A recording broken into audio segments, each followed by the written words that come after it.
Mbak Nia dengan Sultan. Ya, nih Mas Sultan. Mas, aku mau sedikit bertanya Iya. soal event bagi-bagi kopi, ngopi bareng KAI, dan tentang kaidah kopi sendiri. Katanya kopi itu kan prosesnya harus perlahan-lahan supaya dapat kopi yang enak, ya kan?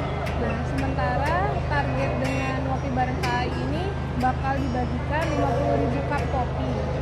Nah, sementara barista yang mengolah kopinya pun kalau dihitung-hitung kayaknya nggak sepadan dengan minum ya. Nah, dengan jumlah 50 cup itu bisa diceritain nggak sih, bisa disinkronkan antara kenapa kopi dan PT KAI sendiri kan yang kaidahnya kalau kereta api kan cepat, kalau kopi pelan, itu gimana?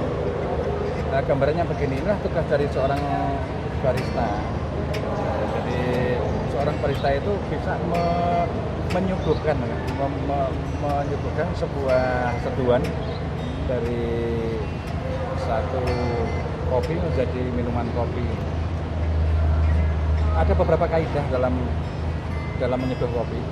Jadi bahwa seorang barista semestinya sudah harus tahu kalau kopi diseduh dengan level gilingan tertentu, dengan level suhu tertentu, dengan waktu tertentu, atau mungkin dengan alat-alat, misalnya ada penyaring, ada pengepres, ataupun ada mixing dengan yang lain, itu barista sudah tahu sebenarnya seperti itu.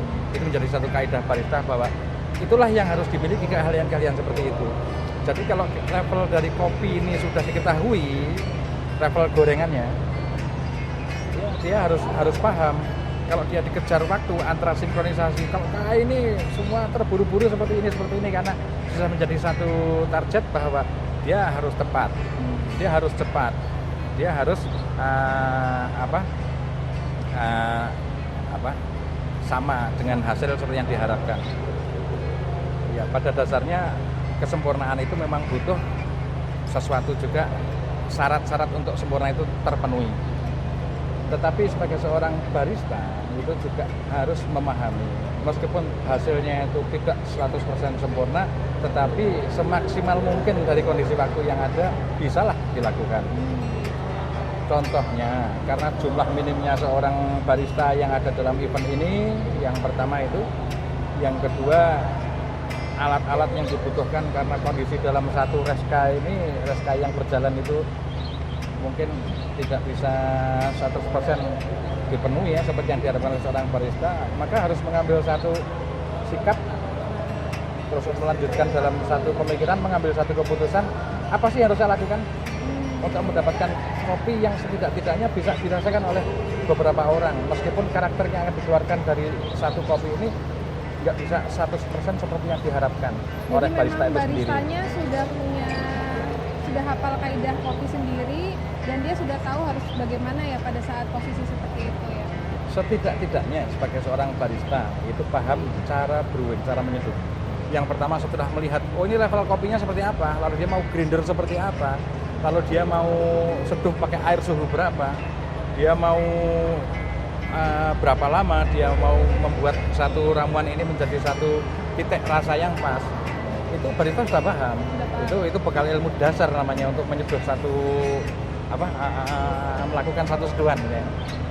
Itu menjadi satu titik dasarnya, sehingga kalau dalam kasus seperti ini banyak dari rekan-rekan barista yang mengambil keputusan bahwa lebih baik sistemnya tubruk misalnya, karena apa, jumlahnya harus banyak, harus cepat, harus enak, katakan saja ya, kesimpulan saya awalnya itu yang paling efektif yaitu Tubruk ya. pakai tubruk, karena air yang tersedia dalam reska ternyata memang bisa memenuhi sampai 90 derajat setidak-tidaknya pakai water boiler itu, jadi bisa dilakukan massal juga kan.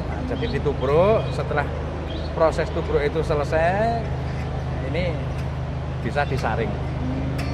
Nah itu satu penyelesaian yang sinkron, karena kaidah-kaidah dari bahwa kopi itu setelah dilihat dari levelnya, dari seorang barista itu melihat level bagaimana menimbulkan mana acid, mana body, di grindernya, tingkat grindernya juga levelnya, mana yang acid, mana yang body, terus di suhunya, mana menyeduh yang paling optimal, mana yang bisa menimbulkan acid, terus memunculkan body. Ini ada satu level-level yang sudah dipahami oleh barista tulisan, terus lama waktunya, sehingga kalau jumlah atau kapasitas atau kuantitas dari kopi yang dibikin itu tidak terlalu berpengaruh. Yang penting ukurannya sama